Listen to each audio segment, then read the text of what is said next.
the things that provide 80% of the results in your training anyway. This is where you should be putting your time and your effort.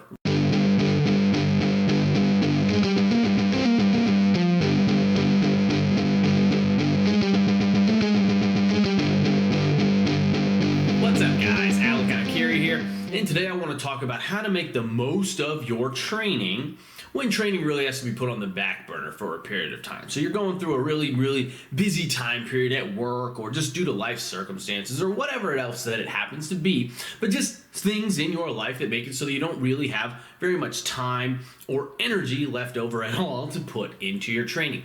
And during those rough periods of time, how can we best make progress, or at the very least not lose ground on the progress that we've already fought so hard to make? So now we're in a very suboptimal life situation when it comes to our training. How can we hold on to all of our gains? How can we hopefully make some gains in the process? Because this is going to happen sometimes, right? Especially as we get older, there are just going to be things in our lives that, at least for short periods of time, are going to have to take precedence over our training and are going to become more important than our training. It's just the way life goes. And during those circumstances, during those time periods, which again are hopefully temporary, training is going to have to take a back seat. But regardless of that, we still want to set things up in the best way to give ourselves the best chance during these periods of time, right? We're still going to do our darndest to pluck whatever gains that we possibly can, even though the circumstances are not necessarily ideal. So this video was inspired because I received an inquiry a few months ago, back in November, from someone who follows my YouTube channel. He had just purchased my new conjugate manual, which you can check out on my website. It's on CareEliteFitness.com. But this guy, he purchased the manual sheerly out of support, because as we will see in just a minute, this particular guy does not have the time right now in his life to devote to such a comprehensive training program as the one contained in my conjugate manual. Now, in his email, he asked me not to include any personal details of his in the video, but just to give you an idea of the kind of situation that he is dealing with. So he's currently working from 6 a.m. to 5 p.m., 5 days a week. For those of you who are counting at home, that's 11 hours per day, or 55 hours in the work week. He says that his work is incredibly mentally taxing, and that by the end of the workday, his brain is simply mush. That's a quote. And that he requires a solid 3 or 4 hours of recovery time after the workday before he's really ready to do anything. And so he simply does not have the mental focus required right now to really push all that hard in his training, simply because of how mentally exhausting that his job is right now. But because of the long weekday hours, weekends are better for him in terms of training, because obviously he doesn't have to go to work. So with all those details of this guy's situation laid out, I want to present two different options here about how I think it would be best to potentially set up your training, all you guys, if any of you ever find yourselves in a situation that is similar to our friend here. In these tough situations, in these crammed situations, in these situations where we don't have very much time or energy left over, mental energy, how can we still make the most of our training? How can we still make it productive, still build some muscle, build some strength, and at a minimum make sure that we don't lose any of the ground that we've worked so hard to gain over the years? So the two different options here are either to, one, condense everything, or two, to essentially spread everything out as thin as humanly possible. Now, in this guy's circumstances, the guy I detailed a minute ago, if he was working with me based on everything that he told me in his email, I would probably recommend option one in this case, condensing everything. So we're gonna start with that option first. So with this option, we're gonna have two primary training sessions. They're both gonna take place on the weekend. The first session will be on Saturday, and the second session will be on Sunday. And we will split these sessions up by lower body and by upper body. So this is gonna give us 2 solid days where we can really try to hit everything really hard. Since we're splitting by upper and lower, we can hit it hard 2 consecutive days in a row. And our main focus here is gonna be to make sure that we really cover all of our bases, right? Hit all the primary movement patterns and make sure that we can get in a few key big exercises, movements that we can progress on slowly but surely, even if we are only hitting these movements 1 time per week. And this is the meat and the potatoes of our entire training program here. So it is important that these 2 training sessions get done and hopefully get done consistently and with a decent bit of focus and energy applied to them. So this is where we're going to really put the mental pressure on to actually get this work done, and this is where the brunt of all of our focus for the entire program will be. We will try to coax progression slowly, but we will not force it, as we don't want to burn the trainee out or push them over some sort of a recovery edge when they're already so stressed out by their life circumstances. Now you will notice here, there is no fluff present in the program. There's no time for it, there's no real energy for it, and it would essentially just be wasted effort at a time like this. The program, these sessions, it's just the meat and potatoes. These are the things, the exercises that made you big and strong when times were good. And by putting in just a fraction of that effort level now when times are bad, these are the things that will keep you big and strong. You dance with the girl that brought you there, right? As long as you work up to a challenging effort on these big movements, then you will keep your gains. Now, if you feel the urge to go a little bit heavier, then you can lean towards the lower ends of the ramp up ranges that are provided here. But if the gusto isn't really quite there for that on any particular day, then you lean towards the higher end of the ramp up ranges. So all of these exercises, all of these movements, they're going to have to be auto-regulated. That's just the way that you have to train in times like these. Now you'll probably also want to rotate through your primary exercise variations. We'll just say every 4 to 8 weeks here, just to keep things churning along smoothly. And then next up, we have 2 mini optional training sessions present throughout the week. With these sessions, we basically just want to make things as easy as possible, right? So that we can just get the work in and get the work done. We remove as many roadblocks from the equation here as we can, which generally means that we will only use equipment that is available at home, even if that's just your own body weight, maybe a pair of dumbbells and some resistance bands, right? So these sessions should be designed to last no more than 30 minutes. That way they're not overly daunting when you come home from work and you're exhausted. And they should be viewed by the trainee as optional, so that there isn't all that much pressure to complete them. I find that when somebody thinks something is optional as opposed to thinking it's a requirement, they're actually more likely to go out and get it done, right?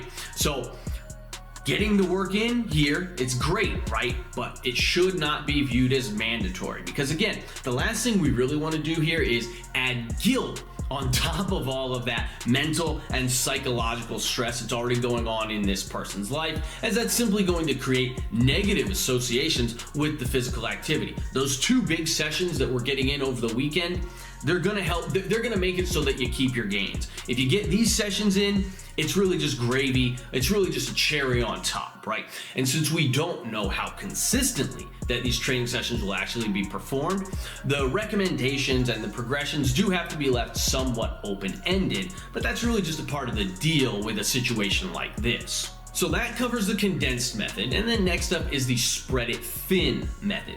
As noted earlier in the video, I would not recommend this method, the spread it thin method, for the guy who emailed me, because it does require a higher frequency of training, and he doesn't seem like he is up for that kind of thing.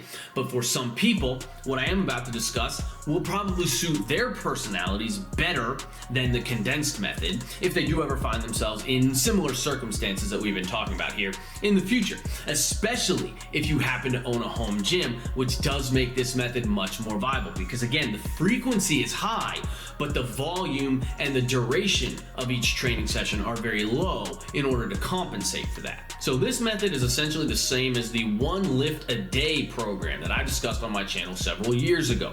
Now, this was a concept, 1 lift a day, that I leaned on myself in a time period when I found myself a little bit too busy for the typical training programs that you guys see me writing nowadays, or in general, or that you guys see me talk about all the time on this channel or perform in my training vlogs and whatnot most of the time, right? During this period of time several years ago, I only had brief stints of time available that I could dedicate to training, and this was for a period of time that ended up lasting several months. So what I ended up doing was just as it sounds, and that is I would perform 1 lift per day, one lift in a training session. I would just do a single big primary exercise. I would hit that lift as hard as I could, and then I would call it a day right there. Now, just as with the condensed method earlier, there is no fluff present here. There's no room for it. There's no time or energy for it. And given the transient nature of the circumstances, there really is no need for it.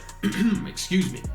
These sessions should take half an hour to complete at the very most, and that includes warming up. So if you walk into the gym at 6 o'clock, then you should be leaving the gym at 6:30. To set up this one lift a day program, you're going to want to decide how many times per week that you think you can train, that you can dedicate to training. It can be anywhere from 4 times per week to 7 times per week if you think you can squeeze it in every single day. It's just half an hour, remember. Now, I would not recommend going less than 4 times per week with this style of training, as if you do that, you won't really be able to cover all the major bases, all of the major movement patterns. But at a minimum here, you're going to want to include some form of squat or quad biased exercise, some form of hinging exercise, some form of pressing exercise, and then some form of pulling exercise. So those are your 4 major bases. And then from there, you can add extra sessions if you wish to include, we'll say, something explosive, maybe a loaded carry, some form of conditioning work, or if you just want to perform a little bit of additional volume for something like the biceps or the triceps or the shoulders. So you can structure things however you want within this framework. Just modify the movements, the actual variations that you do based on whatever your particular goals happen to be. But basically, if you do some form of squatting, some form of hinging, some form of pressing, and some form of pulling, then you really have all of the major bases covered. And that's going to ensure, at least it's going to go a very, very long way to ensure that you don't lose any muscle, you probably don't lose any strength. And with the focus here actually becoming so narrowed and all of that fluff being cut out of the program, all the junk volume being cut out of the program, it's also possible that you will actually make some unexpected progress when you are training in this fashion. That actually happened to me in my own case when I was doing the original one lift a day program back in late 2019.